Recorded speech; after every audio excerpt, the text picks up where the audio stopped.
تو بسم اللہ پڑھتے تھے اس طور پر کہ آپ صلی اللہ علیہ وسلم سمجھ جائیں کہ اب یہ نئی صورت شروع ہو رہی ہے. یعنی بسم اللہ ایک ذریعہ ہوتی تھی پچھلی صورت کو اگلی صورت سے جدا کرنے کا. یہاں پر حضرت جبرائیل نے بسم اللہ نہیں پڑھی تھی. دوسری بات یہ کہ یہاں پر بسم اللہ اس وجہ سے نہیں ہے کہ سورۃ التوبہ مصحف عثمانیہ میں بسم اللہ نہیں لکھی. اب مصحف عثمانیہ بھی بتانا پڑے گا. مصحف عثمانیہ اس کو کہتے ہیں کہ حضرت عثمان غنی رضی اللہ عنہ نے جو قرآن پاک ترتیب دیا، ان کے زمانے میں قرآن پاک کی جو خدمت ہوئی کہ حضرت ابو بکر تو جامع قرآن تھے، انہوں نے قرآن کو جمع کر دیا، لیکن جو خدمت تھی وہ حضرت عثمان نے اس طور پر کی کہ پرنٹنگ کا زمانہ شروع ہو گیا تھا، انہوں نے موٹے موٹے صفحے تھے ان کے اوپر قرآن پاک کو چھاپ کر 7-8 بڑے موٹے موٹے نسخے. کبھی آپ عجائب گھر گئے ہو، آپ نے دیکھا ہوگا کہ وہاں ہاتھ سے لکھے ہوئے قرآن پڑے ہوتے ہیں. کوئی کہتا ہے چاندی کی تار سے لکھے، کوئی کیا کہتا ہے. تو بڑے بڑے نسخے تھے وہاں پہ. تو انہوں نے 7 قبیلوں میں بھیج دی. انہوں نے کہا کہ اب اس کے خلاف کوئی قرآن نہیں پڑے گا. اور وہ جو تھی وہ ترتیب کے ساتھ، جس طرح میں نے بتایا کہ اب قرآن پاک میں 7 منزلیں ہیں. اب نبی صلی اللہ علیہ وسلم کے زمانے میں یہ ہوتا تھا کہ ایک دن میں ہی قرآن ختم کر دیا جاتا تھا. آپ نے منع فرمایا کہ اپنے آپ پر اتنا بوجھ نہ ڈالو، ایسا کرو ہفتے میں ختم کر لو.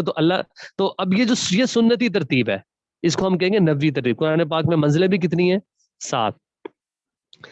پھر اس کے بعد کا درجہ یہ آیا کہ اس کے بعد لوگوں کو 7 دن میں بھی قرآن پاک مکمل کرنے میں مشکلات تھیں، اور جب رمضان آتا تھا اس پر قرآن پاک پڑھنے میں مشکل تھی. تو علماء نے یہ ترتیب دی، یہ سنتی، یہ نبوی ترتیب نہیں، اس کو بھی ذہن میں رکھیں. علماء نے ترتیب دی، انہوں نے کہا ایسا کرو کہ مہینے کے کتنے دن ہوتے ہیں؟ 30. تو ایسا کرو قرآن پاک کے سپارے بھی 30 کر دو.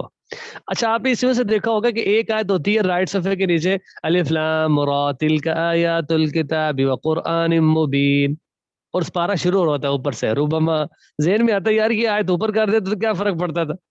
اسی طرح سورۃ یوسف آدھی ادھر ہے آدھی ادھر ہے. تو یہ بتانے کا مقصد یہ ہے کہ مصحف عثمانیہ میں یہ ترتیب نہیں ہے، یہ ترتیب بعد میں علماء نے دی. ٹھیک ہے. سورۃ توبہ میں بسم اللہ حضرت عثمان نے نہیں لکھوائی. ہم کہتے ہیں جب انہوں نے نہیں لکھوائی تو ہمیں پڑھنے کی ضرورت نہیں ہے. تیسری بات یہ کہتے ہیں کہ اس میں قتل و قتال کا، کچھ جہاد کا اور کچھ اللہ کی ناراضگی کا ذکر ہے، اس وجہ سے پہلے حضرت جبرائیل نے بسم اللہ نہیں پڑھی تھی. تو یہ 3 وجوہات ہو گئی. ٹھیک ہے. تو آدھے منٹ کی بریک ہے. یہ جو میں نے 2-3 باتیں بتائی ہیں اس کو دہرا لیں ذرا.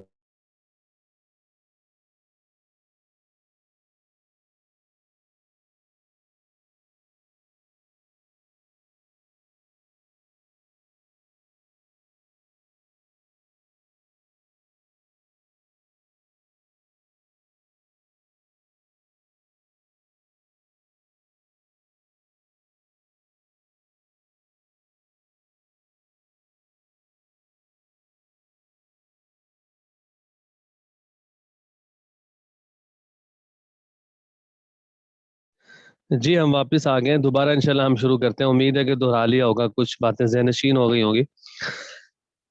اچھا جی، آگے بڑھتے ہیں کہ دوران تلاوت سورت شروع ہو جائے تو صرف بسم اللہ پڑھیں، جیسے پہلے بات ہو گئی. دوران تلاوت کوئی دنیاوی بات نہ کرے. اگر بہت ضروری بات کرنی ہو تو قرآن کو بند کرے اور دوبارہ تعوذ پڑھ کر تلاوت شروع کریں. یہ آداب ہے. دوران تلاوت ایک حرف کو دوسرے حرف سے نہ بدلیں. حرکات کو اتنا نہ کھینچیں کہ حروف بن جائیں. مثال کے طور پہ اب دال پیش دو کو اتنا نہ کھینچیں کہ آگے واو بن جائے. الحمدللہ نہیں پڑھنی.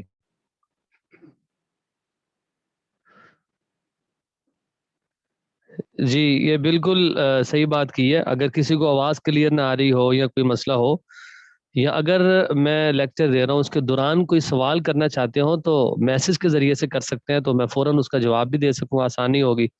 آپ لوگوں کے ذہن میں بھی کوئی سوال ہو تو آپ بھی پوچھ سکتے ہیں جو یہاں پہ موجود ہیں.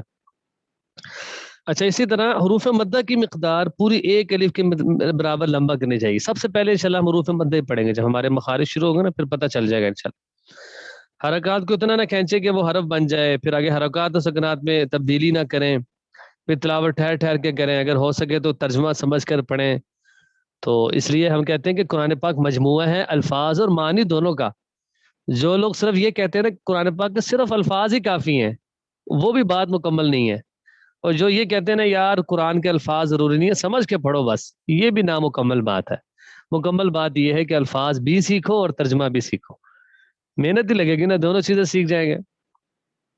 تو ماشاءاللہ ترجمہ تفسیر کی بھی کلاس ہوتی ہے، وہ ترجمہ تفسیر سمجھنے کے لیے ہے، اور الفاظ کو سیکھنے کے لیے تجوید کا سبق ہوتا ہے۔ پھر قرآن کریم کو خوش الحانی سے پڑھیں، خوبصورت پڑھنے کی کوشش کریں۔ شروع میں تو تکلف کرنا پڑے گا، زور بھی لگ رہا ہوگا، بندے کو محسوس ہو رہا ہوگا میں تلاوت کروں زور کیوں لگا رہا ہوں، شروع میں ہوگا اس طرح۔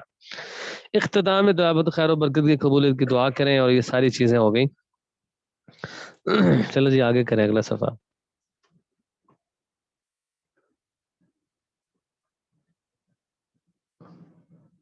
اگلا صفحہ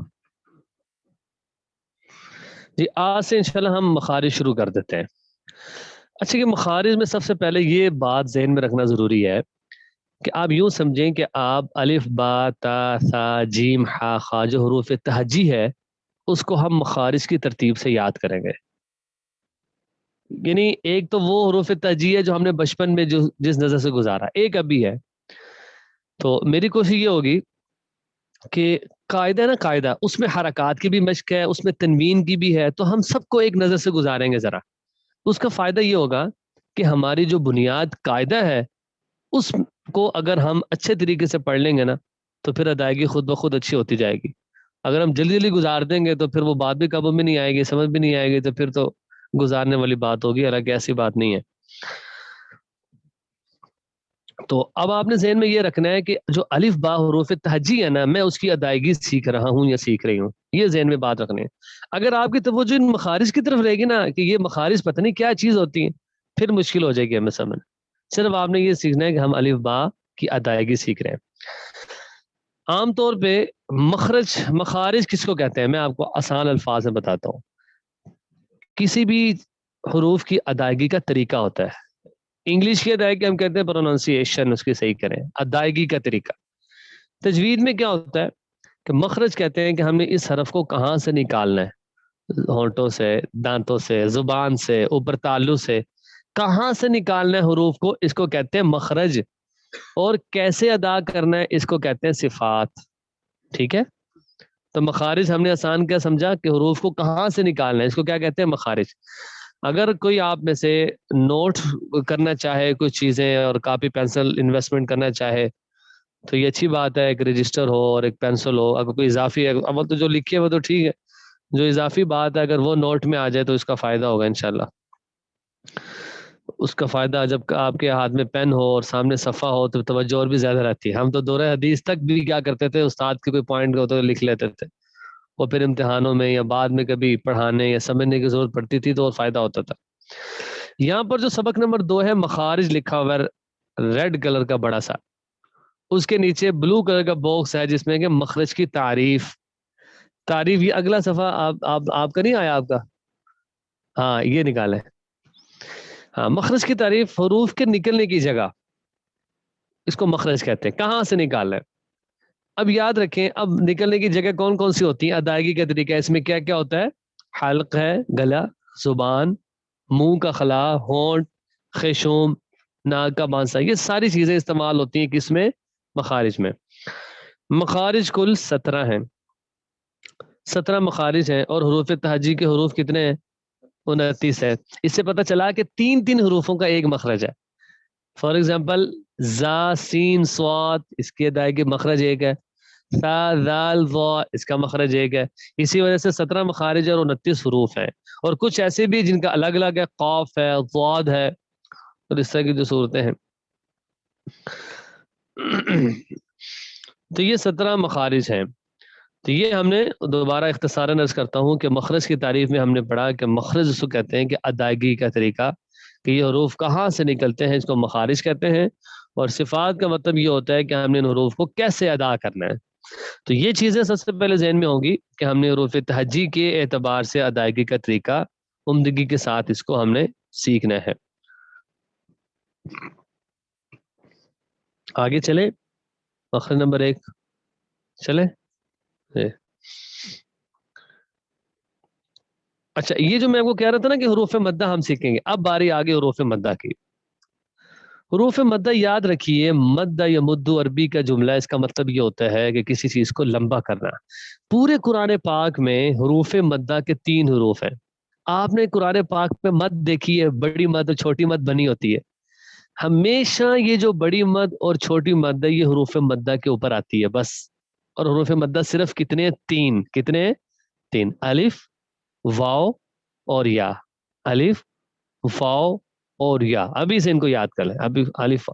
کبھی سواد کے اوپر، ہاں اگر حروف مقطعات میں سے سواد ہے پھر تو آ سکتی ہے. شین کے اوپر کبھی مد آ سکتی؟ نہیں آ سکتی. اسی طرح سین کے اوپر مد آ سکتی؟ نہیں. تو مد چاہے متصل ہو منفصل یعنی بڑی ہو چھوٹی مد ہو وہ ہمیشہ حروف مدہ کے اوپر ہی آتی ہے. اچھا یہ ہمیں پتہ چل گیا کہ حروف مدہ تین ہیں، الف، واو اور یا. اب یہ سمجھنے کی ضرورت ہے کہ الف مدہ کب ہوتا ہے. اگر میری بات سن لیں گے سمجھ لیں گے نا پھر کتاب سے سمجھنا اور بھی زیادہ آسان ہو جائے گا انشاءاللہ. کہ الف مدہ اس وقت ہوتا ہے کہ جب الف سے پہلے زبر آ جائے نا کسی حروف کے اوپر تو وہ الف مدہ اس کو ہم کہتے ہیں. مثال کے طور پہ جو ہم نے قاعدہ پڑھا با الف زبر با، ہم نے اس کو لمبا کیا نا با الف زبر با. تو کیوں لمبا کیا؟ اس لیے کہ الف سے پہلے زبر آ گیا اور جہاں پر بھی الف سے پہلے زبر آ جائے اس الف کو ایک الف کی مقدار لمبا کرنا ہے. ٹھیک ہے. اس کا طریقہ کیا ہوتا ہے؟ کھلی انگلی کو بند کر لو یا بند کو با الف زبر با، یا کھلی انگلی کو بند کر لو ایک الف کی مقدار. اور واو مدہ کب ہوتا ہے؟ واو ساکن ہو اور اس سے پہلے والے حرف پر پیش ہو تو یہ واو مدہ ہوتا ہے. جیسے با واو پیش بو، عام ہم نے پڑھا ہے. تو واو ساکن سے پہلے پیش ہو تو واو مدہ ہوتا ہے، واو کو لمبا کرتے ہیں.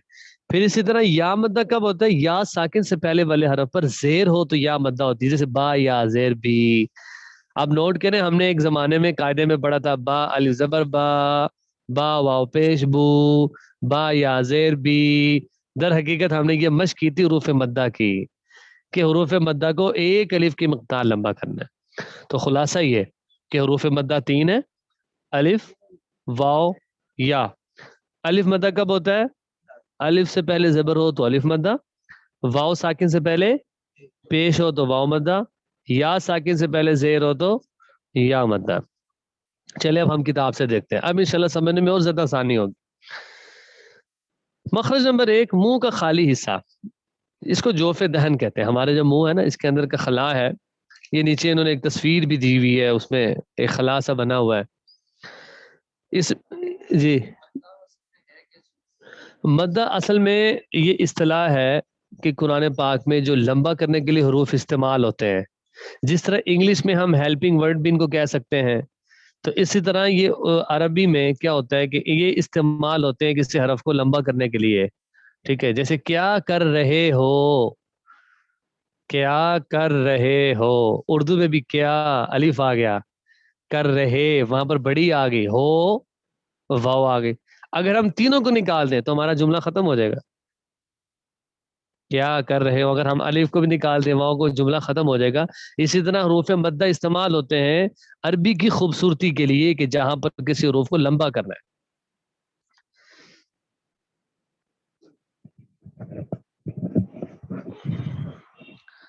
اچھا اسی طرح اچھا یہ دیکھیں یہاں پہ الف واو اور یا، یہ تینوں کب مدہ ہوتے ہیں؟ اب اس میں آپ یہ زوم کر کے اس کو دونوں انگلیوں سے اگر آپ زوم کریں تو اس کو دیکھیں کہ الف سے پہلے زبر ہو تو الف مدہ ہوتا ہے. مثال کیا دی؟ مالکی یوم الدین ہے محترم، مالکی یوم الدین، میم الف زبر ما، مالکی یوم الدین. یہاں پر الف ہے اور الف سے پہلے والے حرف کے اوپر کیا ہے؟ زبر ہے تو الف مدہ ہوگا. اسی طرح واو ساکن ہو اور اس سے پہلے پیش ہو تو واو مدہ ہوتی ہے. مثال بھی انہوں نے دے دی اعوذ باللہ، اعوذ باللہ. یہاں پر واو ساکن ہے، دیکھیں نوٹ کریں. اور واو ساکن سے پہلے کون سا حرف ہے؟ حرف بتائیں کون سا ہے؟ عین، اور عین کے اوپر پیش ہے. ٹھیک ہے. اعوذ باللہ. تو کوئی اگر ہمیں یہ کہ اعوذ میں آپ اس کو واو کو لمبا کیوں کر رہے ہو تو اس کا جواب کیا ہم دیں گے کہ یہ واو مدہ ہے اور واو ساکن سے پہلے پیش ہو تو واو مدہ ہوتی ہے. اب اگر واو ساکن سے پہلے زبر کیا ہو وہ انشاءاللہ ہم اس پہ آہستہ آہستہ بات کریں گے. اسی طرح یا ساکن سے پہلے زیر ہو تو یا مدہ ہوتی ہے.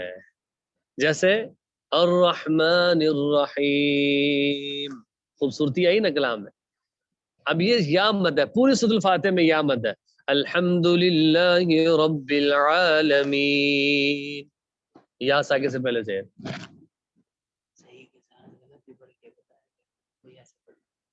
الرحمن الرحیم، یہ یا مد ہے، مالک یوم الدین، ایاک نعبد و ایاک نستعین، یہ یا مد ہے۔ اور اگر تو یا مد چھوڑ دے الحمدللہ رب العالمین، تو وہ کلام کی خوبصورتی ختم ہو جائے گی اور دوسری پر لحن جھلی ہو جائے گی۔ الرحمن الرحیم، تو اب دیکھیں حروف مدہ لمبا کرنے کے لیے استعمال ہوئے، وقف کرنے کے لیے اکثر حروف مدہ ہوتا ہے۔ آپ یہ نوٹ کریں، ہم جہاں پر بھی وقف کرتے ہیں وہ اکثر حروف مدہ پہ کرتے ہیں، ٹھیک ہے؟ تو یہ آپ کو سمجھ آ گئی کہ حروف مدہ 3 ہے، تو اتنا کافی ہے۔ تو اس میں ہم انشاءاللہ سورۃ الفلق ہے اور سورۃ الناس ہے، ان کی کل مشق کریں گے، اور پھر میں وہاں سے آپ سے پوچھوں گا کہ اس میں کون سا حروف مدہ استعمال ہوا، کل انشاءاللہ اجرا بھی کر لیں گے اس کا۔ تو اب اگر اس کے متعلق کسی کو کوئی سوال ہو، کوئی بات سمجھ نہ آئی ہو، آگے مکمل سمجھ ہے نا جی، آسان ہے، اتنا مشکل نہیں ہے۔ اچھا جی، جو آن لائن سن رہے ہیں وہ مجھے جواب دیں کہ واو مدہ کب ہوتا ہے، جلدی جلدی لکھ کے بتا دیں کہ مجھے جواب دے دیں، واو مدہ کب ہوتا ہے؟ جو ٹیکسٹ کرنا چاہتے ہیں وہ جلدی جلدی لکھ کے مجھے سینڈ کر دیں۔ جی ادھر والوں نے تو بتا دیا، تاکہ مجھے اندازہ ہونا کہ سمجھ آئی ہے بات کے۔ جی واو مدہ واو ساکن اور اس کے بیفور والے لیٹر کے اوپر پیش ہو واو، تو اس کو واو مدہ کہتے ہیں، اور اس کو ہمیشہ ایک الف کے برابر لمبا کر کے پڑھتے ہیں۔ جی بالکل ماشاءاللہ، دو تینوں نے جواب دیا، سب کا جواب ٹھیک ہے کہ واو ساکن اور اس سے پہلے پیش ہو، ٹھیک ہے۔ اور اسی طرح الف کب مدہ ہوتا ہے اس کا بھی جواب دے دیں، کوئی اور دے دے جواب، لکھ کے دینا چاہے تو لکھ کے سینڈ کر دیں۔